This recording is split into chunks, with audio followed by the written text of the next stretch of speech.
The Sporting News remembers the 1980s, passing heroes and passionate moments. Oh, I can't believe that. Wait a minute, Bill. I can't believe that.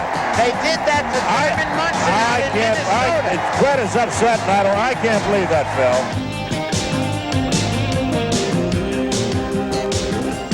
Phil. One of a kind, and one play in a million. Little roller up along first, behind the bag. It gets through Buckner. Here comes Knight, and the Mets win it.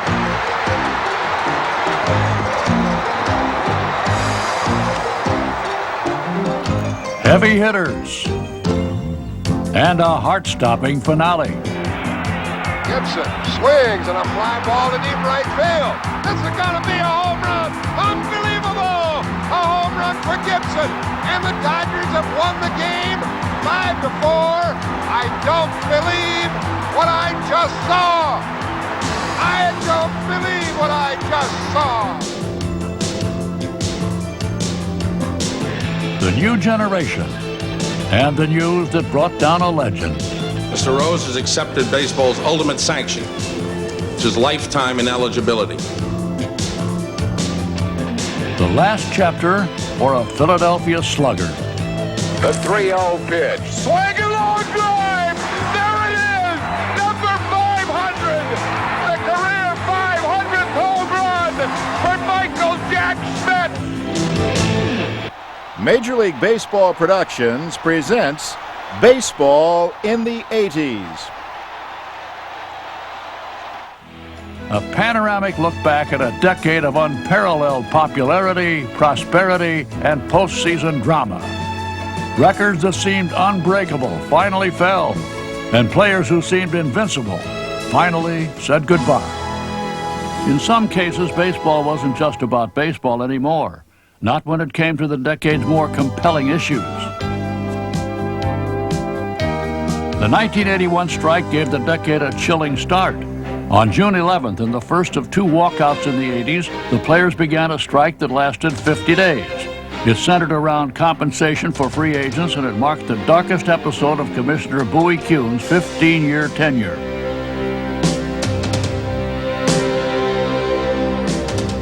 Finally, on July 31st, the deadlock broke. The players, represented by Marvin Miller, and the owners, represented by Ray Grebe, settled. With the strike over, the season would now be split into two halves, and the winners of each half would meet in a separate series to decide the division. But the format produced an odd ending for some teams. Cincinnati won the most games in the league, but didn't win either half and missed out on a title. The Reds didn't get their reward in '81, but with salaries soaring, the players were getting theirs. In 1985, 36 players earned at least $1 million a year. And by the end of the decade, the $3 million player had arrived. Fresh from his success at the 1984 Olympics, Peter Ueberroth succeeded Bowie Kuhn as commissioner, bringing to the game his celebrated marketing expertise. If baseball was being marketed as never before, it was also more popular. Attendance reached all-time highs, and by the end of the decade, 5 teams would draw more than 3 million. And yet, as players were richer than ever, the owners were accused of trying to stop the very trend they had started. In 1987, several top-ranked free agents went unwanted. Tim Raines stayed at home until his own Expos took him back. Another issue facing Ueberroth was the reported drug use among players, some of whom ended up in jail or suspended from the game. There's an awful lot of youngsters, millions out there that idolize ball players. If we can be the first sport to eliminate drugs as a problem, it'll be a good example for youngsters and for society. It's a hard stand, but we have to take it. Ueberroth took a far more popular stand when he reinstated Mickey Mantle and Willie Mays. They'd been banned from working in the game because of associations with gambling casinos. While Ueberroth presided over a problematic period, His successor, Bart Giamatti, walked into a crisis, and 5 months into his tenure, he banned Pete Rose. One of the game's greatest players has engaged in a variety of acts which have stained the game, and he must now live with the consequences of those acts. By choosing not to come to a hearing before me, and by choosing not to proffer any testimony or evidence contrary to the evidence and information contained in the report of the special counsel to the commissioner, Mr. Rose has accepted baseball's ultimate sanction, which is lifetime ineligibility. The decision, agonizing for both men, had a final postscript 2 weeks later when Giamatti died of a heart attack.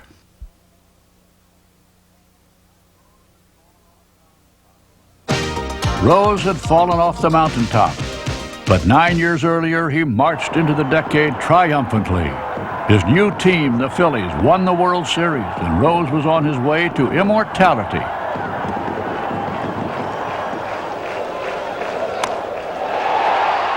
In 1981, he passed Stan Musial to become the National League's all-time hit leader, an event that brought a phone call from the White House. Tell the president I'll be waiting in a minute.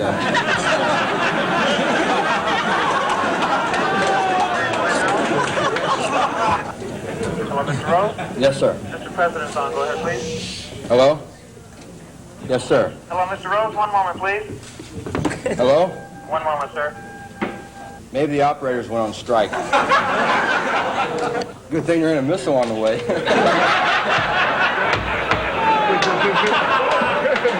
Mr. Rose, 1 moment, please. Okay. I waited 19 years. I can wait another minute or so. I got a recording here, I think. Yes. Could you hang up this phone? I'll call you right back. Okay. Yes. Who's speaking, please? Pete Rose. 1 moment, sir. Larry, I'll give you my home number. What's that? Just a moment, please. Hello? Hello. Pete Rose? Yes, sir. This is Ronald Reagan. How you doing? Well, I don't know. I'll tell you. I've had as much trouble getting this line, or a lot. I think I had to wait longer than you did to break the record. Well, we were going to give you 5 more minutes, and that was it. Life with the Phillies turned sweeter with another pennant in 1983. The next year, Rose moved on to the Expos and moved closer to Ty Cobb. Rose driving the ball to right field. Extra base hit. There it is. He's on his way to second. And Pete Rose takes another big step toward baseball immortality. Rose had now reached the 4,000 hit mark. Well, there it is. And the ball is being presented to Pete. Later that summer, Rose went to the Reds as player-manager. He was the old Pete all over again. Base hit. Pete Rose has a base hit. Freitas will score. The ball by Dernier. Rose is racing around second. Rose digging for third. There's that headfirst slide, and this crowd goes bananas. First time up back of the red uniform, flips it in for an RBI. Hustle is back right here at Riverfront. Rose's quest for Cobb picked up steam during that season, and next, on September 8, 1985, he tied Cobb, and 3 days later passed him. In a worldwide television audience watching these moments tonight here at Riverfront Stadium. 2-1 pitch from Shaw into left center. There it is. Rose has eclipsed Cobb. That's number 4,192. Pete Rose landed on top of the mountain, the most prolific hitter in baseball history. And yet, there may never be a Pete Rose plaque in the Hall of Fame. Though Rose led the way, other hitters turned in outstanding accomplishments throughout the decade. Before Rod Carew ended his career in 1985, he became one of only 16 players to reach 3,000 hits, and the only one to do it this decade. There's a drive to left field, base hit. There's number 3,000 for Carew. In 1980, George Brett captivated the game with a sensational bid to become the first 400 hitter since Ted Williams. In a remarkable surge after the All-Star break, Brett hit in 30 straight games, bringing his average just above 400. And on the last day of August, he took it even higher. And there he goes, another base hit. Brett now hitting .407, going 2 for 3 this afternoon. It was a year where everything went right for me.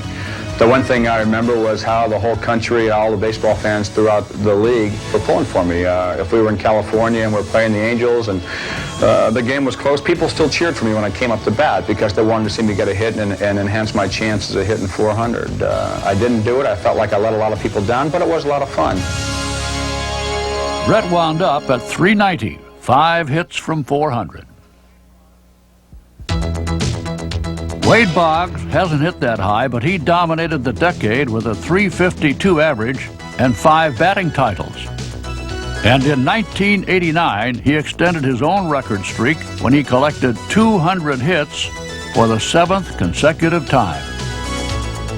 Standing ovation from the fans here at Fenway Park as Wade Boggs gets his 200th hit, and the Fenway faithful are showing their appreciation. Choicest numbers 2 for the batting wizard of the National League, Tony Gwynn. Since 1984, he's had more hits than any other major leaguer except Boggs. He marked the decade with 4 batting titles, 3 of them in a row. And there's another typical Tony Gwynn base hit. Whenever you hear Tony Gwynn, the first thing you hear is hitting. And I just want to be remembered as a complete ball player, that's all. He did all this himself by hard work, dedication to his game. He made himself the player he is, and all the honors that come by Tony Gwynn, he deserves them. In 1984, the hitting race in the American League boiled down to 2 teammates. Dave Winfield went into the last day of the season 2 percentage points ahead of Yankee teammate Don Mattingly. But Mattingly got 4 hits and ended up at .343. In the hole to his left and off his glove, and that's got to be a base hit. And he wins the batting crown. Nosing out Winfield by 3 percentage points.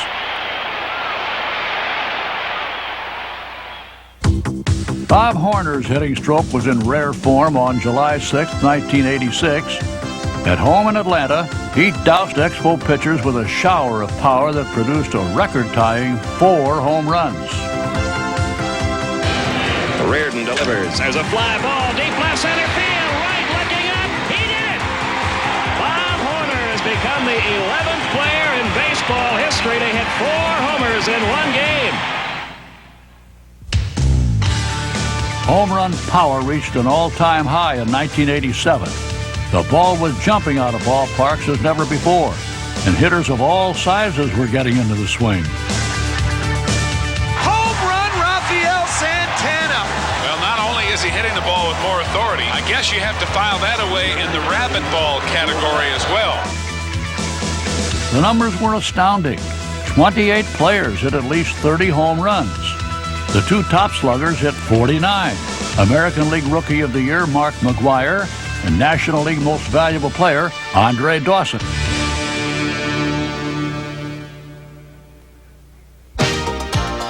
In the decade, MVPs came in 2s and 3s. The Phillies' Mike Schmidt monopolized the award with a record 3 MVPs, the first 2 coming back-to-back in 1980 and 81.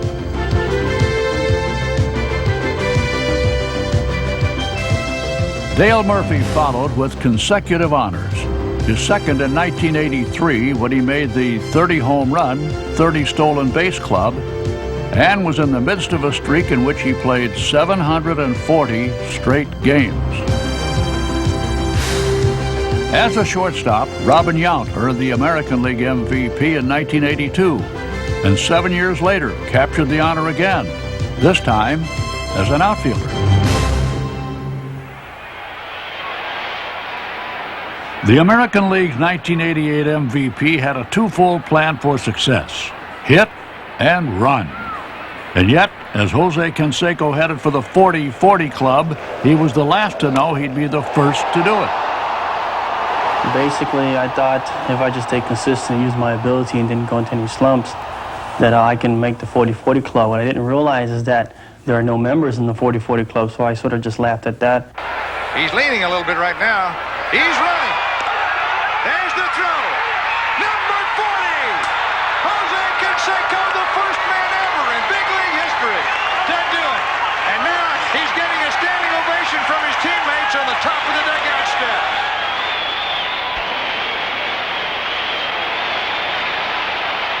Base stealing records of all kinds fell by the wayside during the decade. The man most responsible was Rickey Henderson. Starting and ending the decade with Oakland, Henderson ran in a league all by himself, outstealing every other major leaguer and 3 times stealing 100 or more bases. His most famous steal came in Milwaukee in 1982, when he broke Lou Brock's single-season record of 118. And getting a good size lead. He's running. A pitch out. The throw to second. He is safe at second. He's stolen 119. Rickey Henderson steals on a pitch out. Henderson closed out the decade with 871 steals, 68 away from passing Lou Brock for the all-time record. In short order, Vince Coleman has become one tall threat. In his first 3 seasons, he stole 100 or more bases and got to 400 quicker than anyone else in history. I have the egotistical attitude that once I give him the opportunity to reach base, then that's a reward for me to steal a base. All my life I've been a base stealer, all through college, all through since I've been in minor leagues, and now I'm in the major leagues. So I have no fear, and there's no predictable numbers how many bases I can steal. From men of steel to men of iron, few players in history have matched the longevity of Steve Garvey. With the Dodgers in 1975, Garvey began a record streak in which he played every single game. The streak was still intact 8 years later in 1983 when he went to the Padres, and that April brought it to 1,018 consecutive games, breaking the National League mark held by Billy Williams. But in July of that season, Garvey collided on this play and dislocated his finger, ending the streak at 1,207 games. With even more iron in his blood, Baltimore's Cal Ripken Jr. hasn't missed a game since May of 1982. In extending his streak to 1,250 consecutive games, Ripken passed Garvey and moved into 3rd on the all-time list, behind Everett Scott and Lou Gehrig. Well, I think part of my success is that I don't think about what I've done. I really just approach it one day at a time. That's probably the most overused statement in sports. You know, the game's accumulated just because I've gone out and taken it one day at a time. If you were out there just playing for a streak, you might not take the same precautions. You might not go about your job the same way. So I'm forced to go about it the same way and just try to play it one day at a time. We now turn to some of the decade's most unusual events. Who could forget that famous day in here when George Brett stepped to the plate at Yankee Stadium in the 9th inning with the Royals down by a run? Goose Gossage came on in relief, and Brett cut loose. The pitch deep to right field. Holy cow, I don't believe it. Home run for George Brett. I don't believe it. And Billy Martin now is coming out. He wants to take a look at that bat. I get back to the dugout and everybody's shaking my hand, and I'm sitting in the dugout and someone says they're checking your bat. And I go, what are they checking it for? I don't have to cork my bat. I said, if they call me out, I'm going to kill somebody. Oh, I can't believe that. Wait a minute, Bill. I can't believe that. They did that to Thurman Munson out in Minnesota. Brett is upset, and I can't believe that, Phil. The umpires ruled that Brett had too much pine tar on his bat, and the home run was taken away. The inning was over, and the Yankees won. But the umps were overruled, and 3 weeks later, 1,200 fans showed up at Yankee Stadium for the completion of the game. Brett's homer made the score 5-4, but the Yankees appealed that Brett had not touched all the bases. Yes, he did, said the umps, who presented Billy Martin with a signed statement from the original umpires to prove it.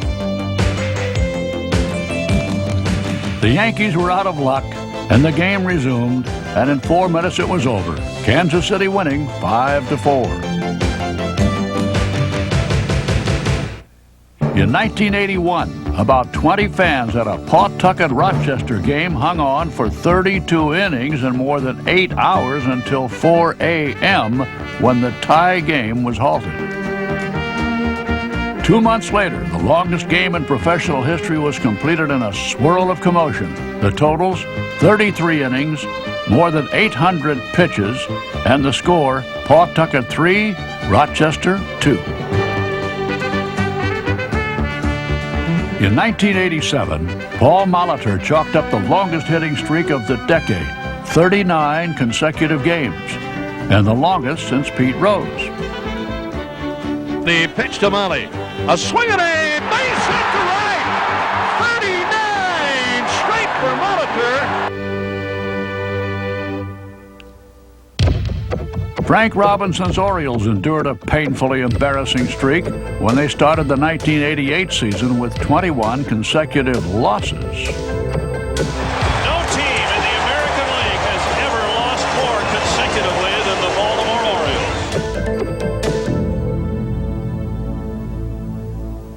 Orioles. Streaking in the other direction, the 1984 Detroit Tigers opened the season with a flourish.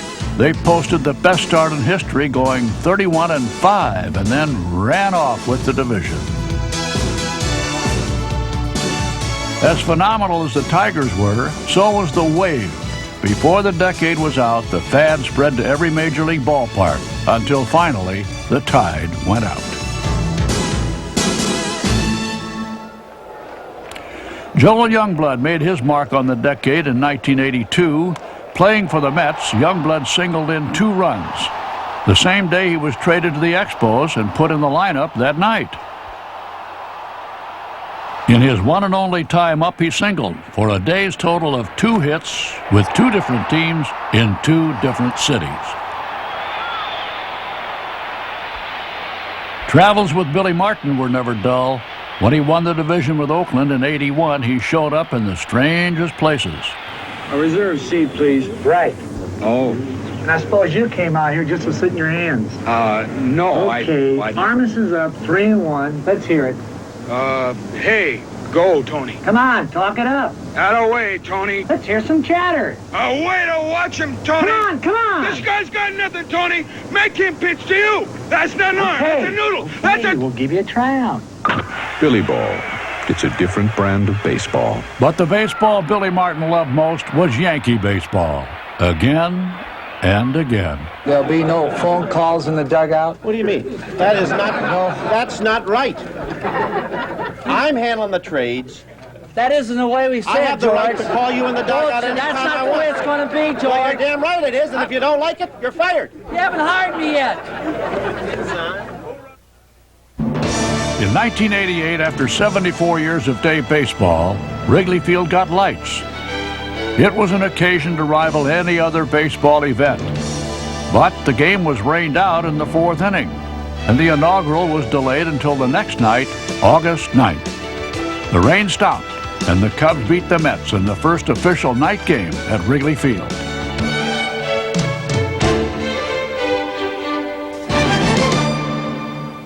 From starry nights at Wrigley Field to the decade's memorable All-Star games.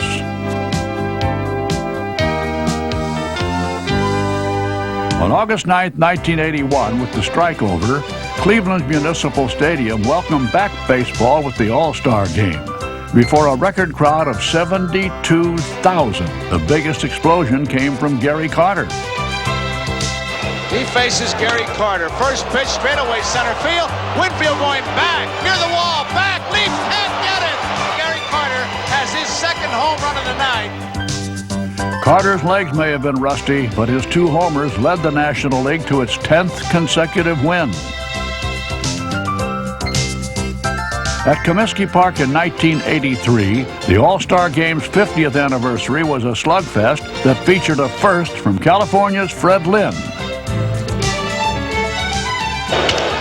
he drives it to deep right, way back, and there it is, the first grand slam in All-Star history. 13-3 winners, the American League won for the first time in 12 years. A year later at Candlestick Park, power gave way to pitching. Fernando Valenzuela combined with Dwight Gooden on a history-making feat. Valenzuela struck out 3 straight American leaguers and then passed the torch to the youngest All-Star ever, 19-year-old Gooden. Doc matched the feat, fanning 3 American leaguers of his own for a combined total of 6 consecutive strikeouts. Pitching prevailed at the 87 All-Star Game in Oakland. In the longest deadlock in All-Star history, the game was at a standstill in the 13th inning when Montreal's Tim Raines untied it.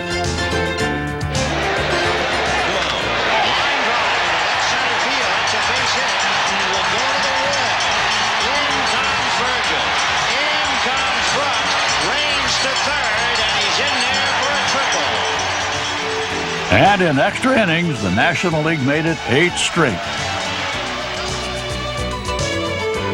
In Anaheim, for the last All-Star Game of the decade, fans saw the American League end a 30-year drought by chalking up a second straight win. Most brilliant star of all was Bo Jackson, who knows a thing or two about baseball.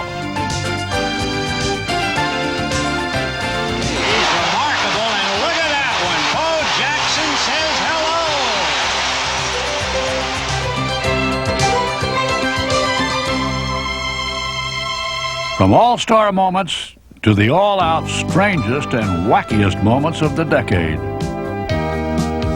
Sometimes it paid to improvise, and sometimes it didn't. He bunts a curveball, far coming off the mound. They're going to let it go, and it's going to drop dead and fair. You can't blow it foul. It's a good idea, but it doesn't work. Right back to the mound. Good stab by Mulholland. Runs most of the throw. What? The ball stuck in his glove, and that's why he ran so far at first he couldn't get it out. And then he attempted to lob it with his glove hand, and the glove went with it. And Brennan caught them both.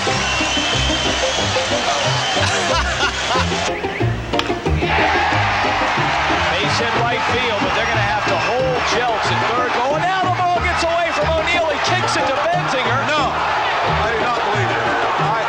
This is the old-timer, Tony. The absolute old-timer. He kicked the ball to Todd Benzinger. Another breaking ball, skied to left.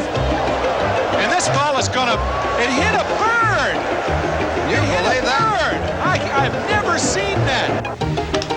And Webster hits it fair down the right field line and into the corner and into the Giants bullpen through the fence. The door was open. That's classic. I mean, you'll be seeing this shot for years to come. You talk about closing the barn door after the damage was done.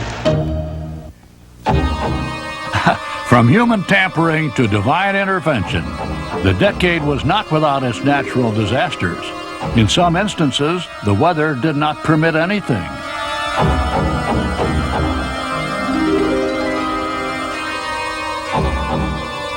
we've got a flood. Center field, we've got a geyser. Or as they said in the movie Bull Durham, we got ourselves a natural disaster.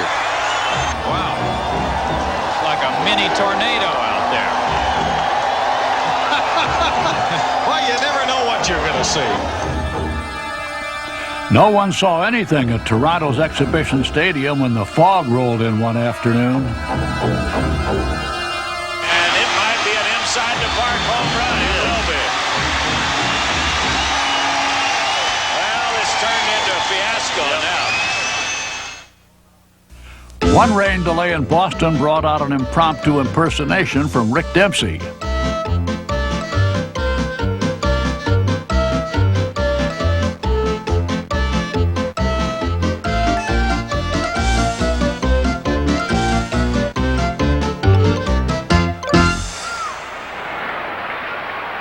With all kinds of guest celebrities taking a turn in the broadcast booth, you were never quite sure what you were going to hear.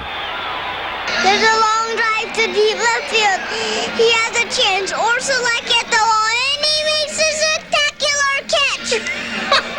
I'm here today to turn this around, and I think with the help of the overrated and not such a big deal after all, Montreal Expos, the Cubs will triumph today. A beautiful day here at the true Wrigley Building at the corner of Clark and Addison. Starting for the Expos in left field, Casey Kendall. He's no good. In right field is Mitch Webster. He's no good. At first is Andre, how would you folks at home say that name? Andre Galarraga. You must feel at home the team is the Reds here. Every team in Soviet Union is Reds. Leningrad Reds, Moscow Reds, Kiev Reds, all same team. It's nice, man, just came home, you know, in Soviet Union, you can't steal home, you occupy home. You occupy home. Very much agree. You don't own it, right? No, never. Everyone owns home. That's right. And you occupy and a different the umpires, you never say, you know, safe out. What do you say? No one is safe. No one's safe. No, as long as they have weapons, you know, that's true. safe. You need a visa to be out, right? Very much, yes. You must negotiate for that out. You know, to get out, you can't. You're not out. You must get out. Get out. Oh! Yes! Jesus! Oh! America! Oh! We're the country, America! Oh! Okay! One of the most embarrassing moments of the decade belongs to Toronto's Lloyd Moseby. There goes Moseby. Picked a good pitch to go on. Terrible throw. Moseby doesn't know where the throw is. He's going back to first base. Is he going to steal first? He steals first. Now he's going to steal second again. I've never seen it before.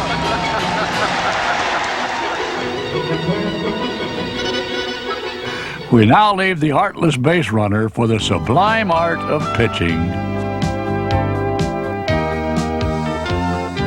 With 162 wins, Detroit's Jack Morris won more games in the decade than any other major league pitcher.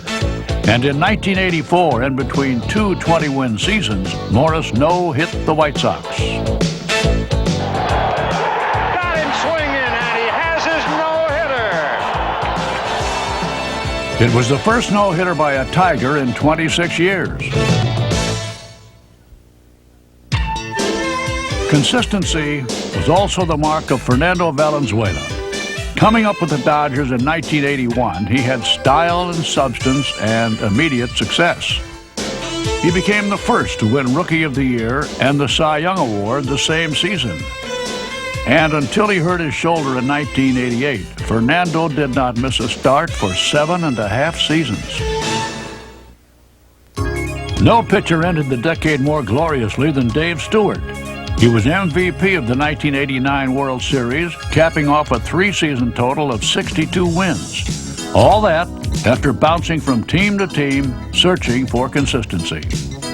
He was with the Dodgers, who traded him to Texas, and then Texas released him, or traded him, I guess, to Philadelphia, and Philadelphia released him, and he was without a job, and the A's signed him to their farm team.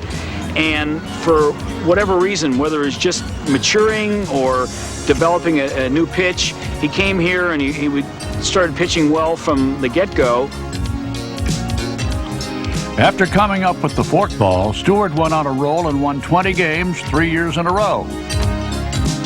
For other people who may have taken notice of winning 20 games for 3 consecutive seasons, all it really says is that anything is possible. If you put your mind to it, you work hard enough, you do the right things, anything is possible. Everything it seemed was possible for Jim Abbott. He was born without most of his right arm, but it didn't keep him from making the majors. The first one-armed major leaguer since Pete Gray played outfield in 1945. Jimmy has shown everybody and proven to everybody that he is a major league caliber pitcher. He knows what he's doing on the mound. He knows how to set people up. He knows how to strike people out. Amazingly enough, Abbott jumped to the majors straight from college. And despite constant distractions his rookie year, he won a respectable 12 games.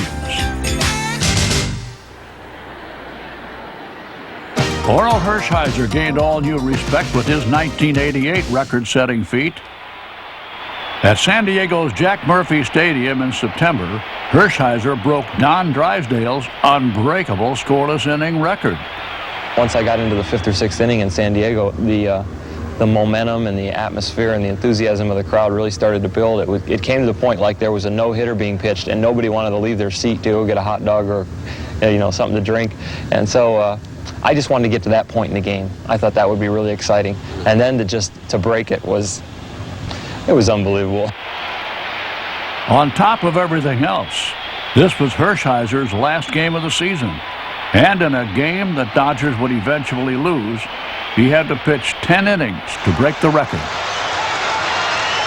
Unbelievable to go extra innings and give him a chance. The 1-2 pitch. Fly ball to right on a semi-check swing. Gonzalez, the record. Oral Hershiser, 59 consecutive innings, scoreless. The all-time record. In 1986, Roger Clemens blazed a new strikeout trail with this.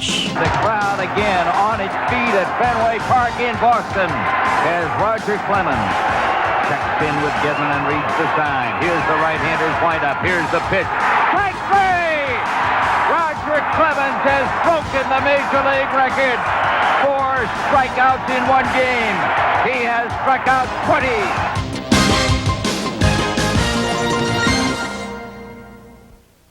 The decade also had its moments of pitching perfection. In 1981, Len Barker entered the record books with a flawless performance against the Blue Jays. Fly ball center field. Manning coming on. He's there. He catches it. Len Barker has pitched the no-hitter. A perfect game for Len Barker. He has made baseball history here tonight. Well, I had good control of everything.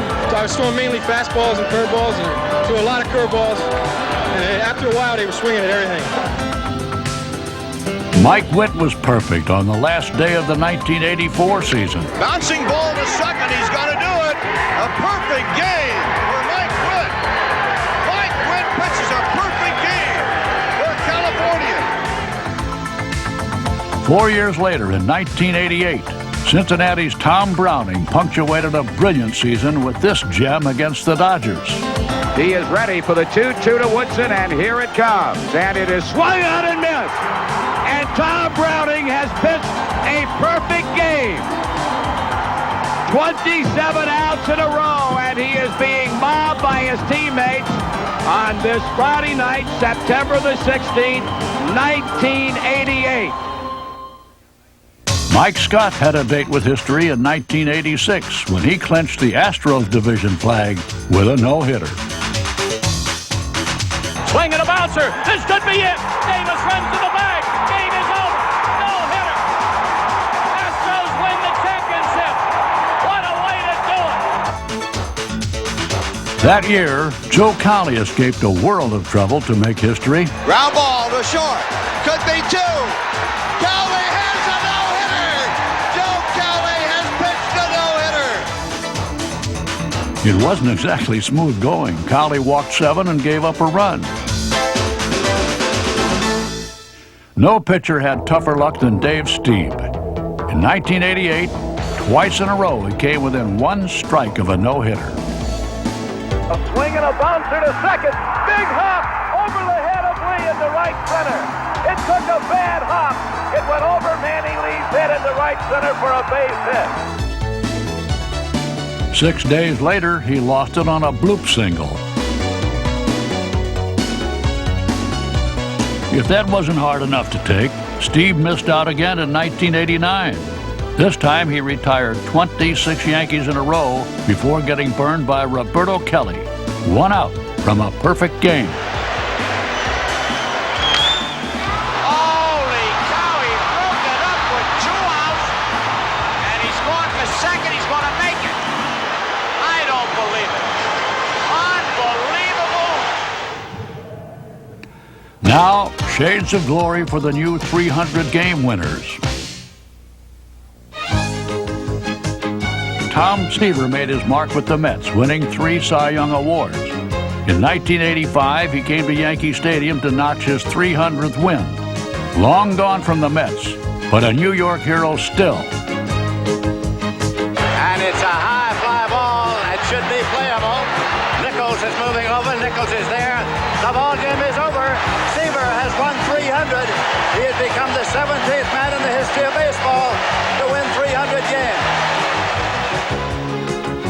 In 1986, 21 years and 6 teams after Don Sutton broke in with the Dodgers, he won number 300. He's one strike away from 300 victories. He went around and it's over.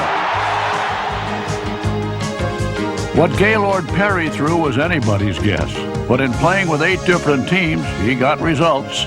He won Cy Young awards in both leagues, finished 4th all-time in strikeouts, and at the age of 43, won his 300th. Gaylord Perry, 1 out away from 300. The 2-1 pitch to Randolph. Swung on, ground ball to Cruz. This should do it. He's got it. It's over. Gaylord has 300. Steve Carlton won a record 4 Cy Young awards, his last one coming 10 years after his first.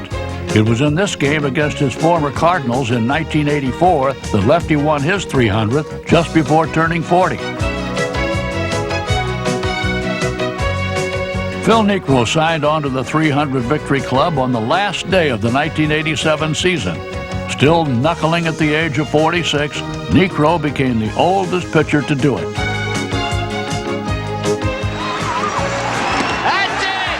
Holy cow, what a win ending! A strikeout gets his 300th career win, and I tell you, this is really an exciting moment. From starters to stoppers, and ace numbers from the bullpen. Jeff Reardon started the decade with the Mets as a brand new reliever. Within 2 years, he moved to Montreal and was on his way. He became the first reliever to compile 40 saves in each league. In 1987, he helped the Twins win a World Series, and with 264 saves in the decade, moved into 4th all-time. Dave Righetti wheeled into the Yankee bullpen with choice results, 25 or more saves 6 straight times, and in 1986, an all-time record 46. Popped up into shallow center. Righetti should get the record. Randolph has got it. The game is over. The Yankees have won. All of the Yankees coming out of the dugout, congratulating Dave Righetti on his 46th save as he sets a new saves record. Life before the bullpen was sweetest in 1983 when Righetti set off July 4th fireworks. 40,000 plus people standing and roaring, and Righetti trying to get by. And he gets it! A no-hitter! A no-hitter! A no-hitter for Dave Righetti! How about that? He got the no-hitter!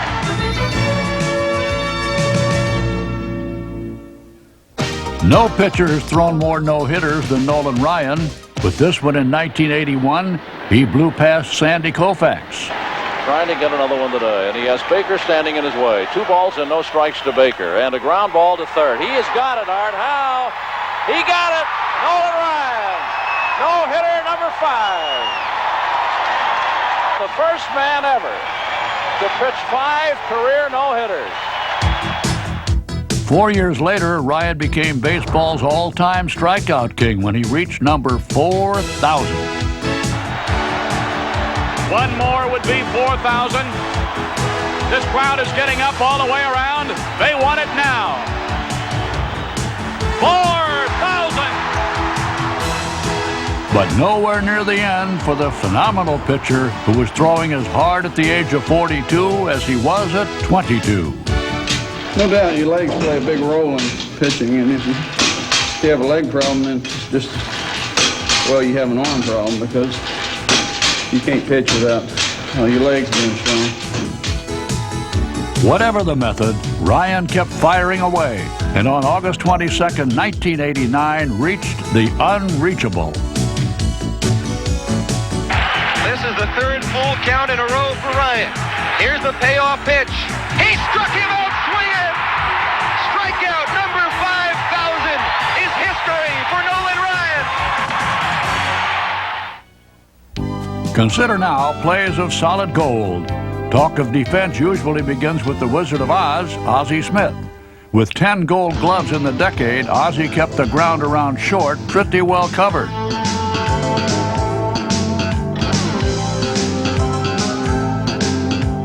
Starting in the land of Oz, we present outstanding plays of the 80s.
Chance for Mitchell, and he makes a bare-handed catch.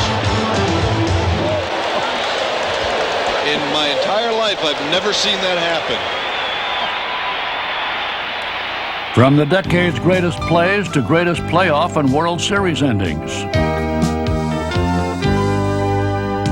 In a decade of unparalleled opportunity, more teams than ever won their divisions. Where the 1970s produced 14 different division winners, the 80s had 21. Getting their first taste of the playoffs in 1980, the Houston Astros squared off against the Phillies in one of baseball's most dramatic playoffs. 4 of the 5 games were decided in extra innings. The turning point for the Phillies came in the 10th inning of Game 4 when Pete Rose barreled into Bruce Bochy with the game-winning run. Digging around third. He's going to keep right on going. Here's the play at the plate. He scores! He knocked Bochy over. The decisive Game 5 was a seesaw battle that ended when Gary Maddox delivered a 10th inning hit to win it. And the Phillies were pennant winners for the first time in 30 years. Phillies win the pennant! The Phillies have won the pennant! Carrying their momentum into the World Series against the Kansas City Royals, the Phillies couldn't be beaten. It's popped up. Boone, Rose, they'll have a play. Boone dropped it and Rose caught it. Rose was right there. It popped out of his glove and Rose made the play. I'm watching the ball and it hit Bobby's glove. Unfortunately, he was catching it right, caught it like this and hit his glove right here and come down, and I had time to catch the ball. It was just a matter of being involved in the game. It took 6 games for the Phillies to dispose of the Royals and win their first World Series in the team's 97 years. In the 81 playoffs, the Dodgers struck a fatal blow to the Expos in Game 5. Starter Steve Rogers came out on the 9th, up with 2 outs, and the score tied Rick Monday. Here's the 3-1 pitch, and it's swung on, fly ball, center field. Dawson going back onto the warning track. Dawson at the wall. That ball is a home run. The Dodgers came back in the playoffs and came back again to beat the Yankees in the World Series. The 82 series matched Milwaukee power against Cardinal speed and defense. Rookie Willie McGee had the speed, the defense, and a fair measure of unexpected power. He hit only 4 homers in the regular season, but smacked 2 in the series. St. Louis out-hit and out-pitched Milwaukee, and in Game 7, Bruce Sutter wrapped up the Cardinals' first World Championship in 15 years.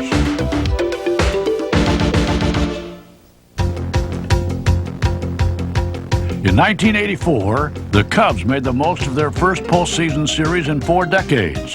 They clobbered the Padres with 13 runs in the opener and went up 2-0.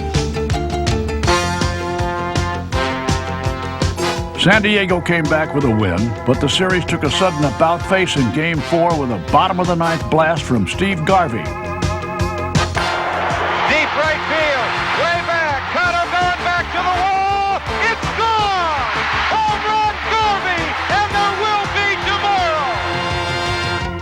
Garvey's homer turned the playoffs around as the Padres went on to win their first pennant and take on the Detroit Tigers in the World Series. But this was the year of the Tiger, and in Game 5, Kirk Gibson could not be tamed. He came up in the 8th with 2 on, and Detroit up by a run. Dick Williams called for a walk with first base open, but Goose Gossage questioned the strategy. He's looking over here at you. I've already given him 4 balls. He called him in. He told him 4, he's coming out. I can't believe, if he changes his mind, I can't believe it. But Gossage was convinced he could get Gibson out. I've had good success. You want the infield in on him? No. Run that good on third. About halfway. Halfway? Where you going? I mean, I've got to cut out. I got to cut the. You mean you're talking about striking him out? Yeah. He don't want to walk you. He don't want to walk you. A decision that cost the Padres dearly. And there it goes. You don't want to walk him? No. Don't walk him. Don't walk him. No, don't walk him. Don't walk him. And so ended the Tigers' championship season. In 1985, playoff hero Ozzie Smith created a tumult in St. Louis. In Game 5, the Dodgers and Cardinals were tied in the last of the 9th until Tom Niedenfuer got a jolt from Smith, who rarely hit home runs and had never hit one left-handed. Smith corks one into right down the line. It may go. Go crazy, folks. Go crazy. It's a home run, and the Cardinals have won the game by the score of 3-2 on a home run by the Wizard. Go crazy. Ozzie's home run sent the playoff series to Los Angeles for Game 6. There, the Cardinals rocked reliever Tom Niedenfuer with another 9th-inning blow. Jack Clark up with 2 on and 2 out, and one last chance for the Cards. Niedenfuer ready, the pitch. A drive to left field, and Jack Clark has hit a 3-run homer. And the Cardinals sailed into the World Series against the Kansas City Royals. It was an all-Missouri World Series, and it was full of controversy in Game 6. In the bottom of the 9th, St. Louis was up 1-0 when Royals manager Dick Hauser sent a pinch hitter, George Orton.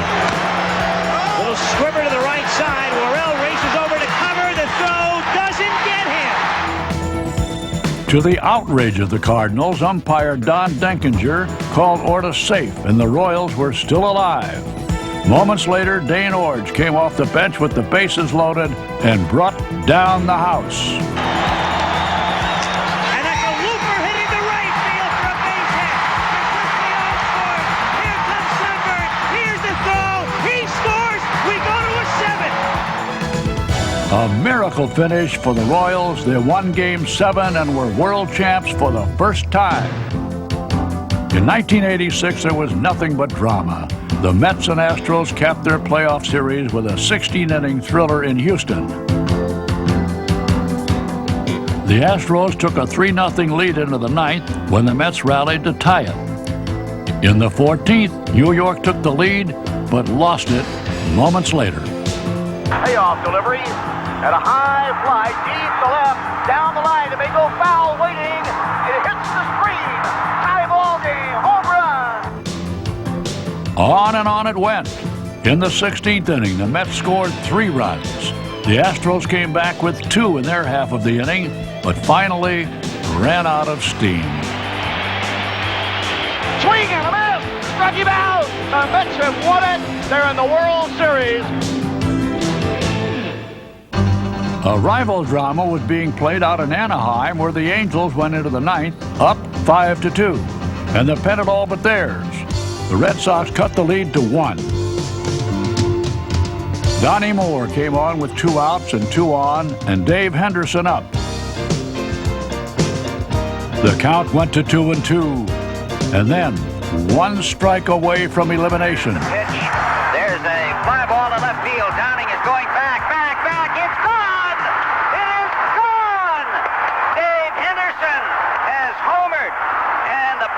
Red Sox have taken the lead. Even the drama of the playoffs would not compare to Game 6 of the World Series. With the score tied, Dave Henderson turned hero again when he led off the 10th inning with a blow that crushed the Mets. And a drive to left. Going back on it is Mookie Wilson, and this one is gone. Henderson has done it again. The Red Sox increased their lead to 5-3, and the Mets looked finished. But down to their last strike, they rallied for a run, and then came the unbelievable. And it's going to go to the backstop. Here comes Mitchell to score the tying run, and Ray Knight is at second base. At that point, a big relief is on me now. I mean, I can't lose. There's nothing I can do to lose anymore. When I came to the plate, we were losing, and now I'm still at the plate, and all of a sudden we're tied. I can't lose now, no matter what I do. So I just want to make contact. Little roller up along first, behind the bag. It gets through Buckner. Here comes Knight, and the Mets win it. The Mets never came back to earth. They rallied past the Red Sox in Game 7 and won the World Series. In the '88 World Series, fate was on the side of the Dodgers, and Kirk Gibson was on the far side of a miracle when he hobbled to bat in Game 1, last of the ninth, last chance for L.A. You know, you have to change yourself to the given situation, and I had all game to think about it, and I really didn't think I was going to play, but knew that if the kind of situation came up that I would be ready, and I prepared myself to step in. So, I mean, I was locked in, and everything that I had programmed myself for seemed to be falling in place, and I was very confident that and I could see myself doing the job. High fly ball into right field. She is gone.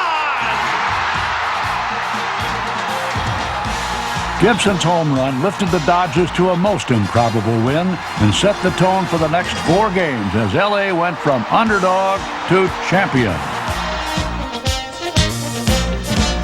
Gibson shocked the Oakland A's, and the red-hot Oral Hershiser took the life out of their celebrated offense, beating them twice. Got it. They've done it. Like the 1969 Mets. It's the impossible dream revisited.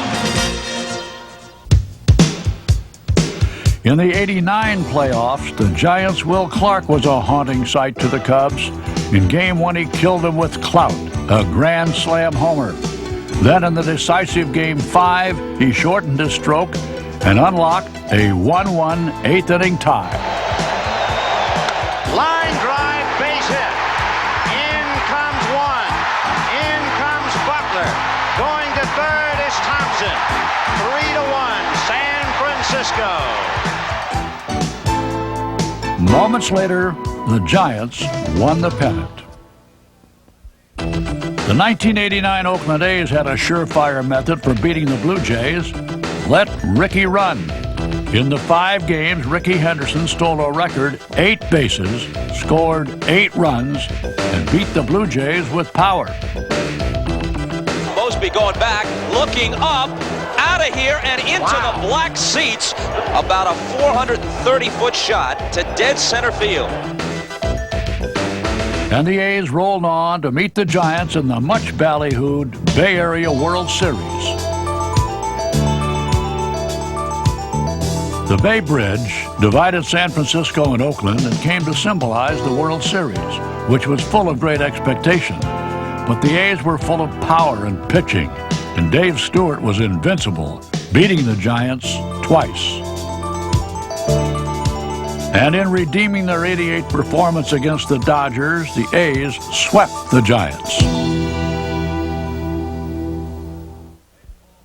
But as it turned out, baseball played only a part in the World Series. Just before the start of Game 3, Candlestick Park was getting a pre-game workout. Having replaced his longtime friend Bart Giamatti, Fay Vincent was in the midst of his first World Series as commissioner. Then it happened. At 5:04, the earthquake struck, and everything turned upside down.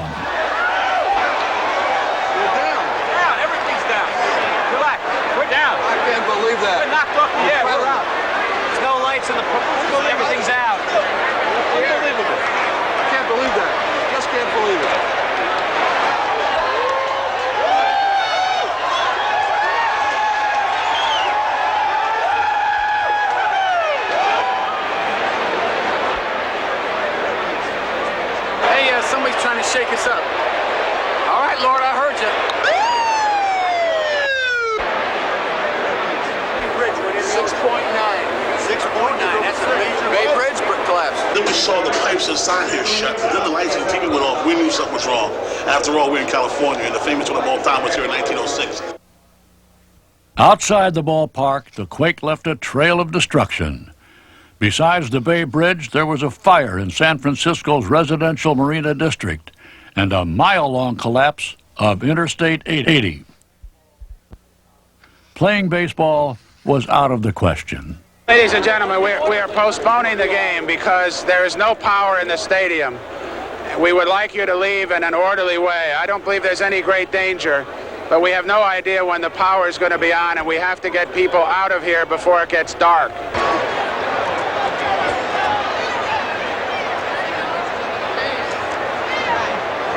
Oh, that was about the big shake. The cement floor the big shake of the quake. Yeah, the cement floor went, the lights went. Lights swayed. Woo! And I thought it was party time. We thought it was all over. Our concerns, despite this rather large gathering, our issue is really a modest one in light of the great tragedy that's hit this area. We are not going to be able to play baseball in either of these communities before next Tuesday. In fact, it would be 10 days before the series resumed, and when it did, there was much more than baseball to rejoice about.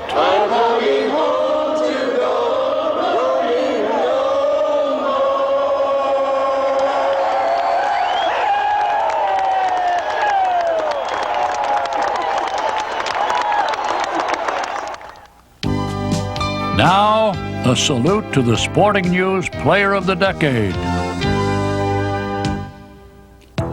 Mike Schmidt hit more home runs in the 1980s than any other major leaguer. He greeted the decade with his first MVP. When it counted most, Schmidt delivered. When the 1980 season came down to a final series in Montreal, the Phillies had to win 2. With homers in the first 2 games, Schmidt saw to it that they did. Long drive to left field. He buried it. He buried it way back. Out of here. Home run. Mike Schmidt puts the Phillies up 6-4. Oh, what a drive by Schmidt. Unbelievable. He hit that thing deep to the seats in left field. Mike clasps his hands. He shakes hands with all of them. The Phillies carried their momentum through the playoffs, and in beating the Kansas City Royals for the World Championship, got an MVP performance from Schmidt. I just did a lot of little things. I was involved in everything. Starting a rally, finishing a rally off, scoring a winning run, making a good play, hitting in every game safely. There was some question as to whether or not I had the best World Series, but I was given the prize of MVP. That was a great honor. The next season, Schmidt was at his best. Despite a strike-shortened 102 games, he collected 31 homers and 91 RBIs and won his second straight MVP. But if his bat was invaluable, his glove was equally priceless. Earning 6 Gold Gloves in the decade, Schmidt brought his career total to 10, an achievement unmatched by any other National League third baseman. If there was any fun on the field, for me, it was the great play defensively, making the great play and talking about it the next day. And the home run to me was always all right, let's get around the bases and get back in the dugout. We don't want to show anybody up. But making a great play, at least, even times I could sense that the other dugout was going, that was a good one. In 1985, Schmidt struggled in the first half, and for the first time in 7 years, he did not make the All-Star team. But one at-bat against the Mets cured the slump. Dwight Gooden was the pitcher. I told myself that I'm going to take my bat, hold it high in the strike zone, and I'm going to swing down. I'm going to actually try to hit the ball on the ground in front of home plate. And he threw me a fastball out over the plate, and I went boom like that and tried to just pow, bring it back down on the ground, and I hit it off the scoreboard in right center. Now that swing was good enough for me. I stayed with that approach and changed from a low fastball hitter to a high fastball hitter in one at-bat. I took that second half, that approach to hitting, right on into the 1986 season and won my third MVP award. And, as always, the home runs kept on coming. With 37 that season, Schmidt was drawing even closer to 500, a milestone reached by only 13 others. It finally came on April 18th, 1987, in Pittsburgh. And it was much more than anyone expected, as it brought the Phillies a ninth-inning victory. I couldn't think of a better script for this thing, but darn it if that isn't the worst thing that can happen to you as a baseball player when everything is just right. Those moments come so few and far between. The 3-0 pitch. Swing and long drive! There it is! Number 500! The career 500th home run for Michael Jack Schmidt! I knew as soon as I hit it, it was a home run. And that allowed me to react emotionally. I didn't plan that. It was not choreographed. But I was so happy because the hit created the possibility of being a game winner, a 3-run game-winning home run in the ninth inning. Though Schmidt brought his home run total to 548, he was slowing up. At the age of 39, there was no quick cure this time, and no other choice for a Hall of Famer who did not want to play part-time. I had a couple of plays defensively that helped to trigger this thing. I wasn't doing too well offensively. Our team was losing. They had to play me because I was me. But I wasn't performing well. But they had to play me because I was me. And I was hitting 549 and 550 and da-da-da-da-da. And that was a big focus on our team. And I just decided to relieve that burden of trying to be Mike Schmidt. I feel like I could easily ask the Phillies to make me a part-time player and hang around for a couple of years to add to my statistical totals. However, my respect for the game, my teammates, and the fans won't allow me to do that. For these reasons, I've decided to retire as an active player. Michael Jack Schmidt, the greatest home run hitting third baseman of all time. While a great player made his exit, a host of bright young stars made their rise in the decade. Ken Griffey Jr. joined his father in the major league ranks as he took his place alongside other stars of the 80s. Eric Davis, Brett Saberhagen, Kirby Puckett, Tim Raines, Dwight Gooden, and George Bell. But as the decade brought new stars, it parted company with the heroes just past. Thanks for the memories, fellas. This is Jack Brickhouse. McCovey with a double and a run batted in. Clear start to the 262. Hits a drive into right center field. It is extremely deep, and you may have some chicken on the hill with Will. The greatest ability in the world, but I got the most out of it. There it is. Cruz going back, and it's gone. And Gaylord Perry becomes the 15th man in baseball history to win 300 games. Home run, Joe Morgan. And the Giants lead the Dodgers 5-2. Money games. Nothing new to Jim Palmer. In Game 2 of the '66 series, he appeared in his first big money game and shut out the Dodgers as a 20-year-old right-hander. Steve Garvey in the ninth inning. Hit one over the 370 mark, and the Padres beat the Cubs 7-1. There it goes. Home run number 500. There's a drive to left field. Base hit. There's number 3,000 for Carew. You are going to hear some ovation when Phil Negro leaves this mound. They're starting already. Now, let's just sit back and you listen to this. Say thank you in my own very special way. And if you know me, how much I love pitching, you'll know what it means to me. Baseball is a field of dreams, and this surely is heaven down here.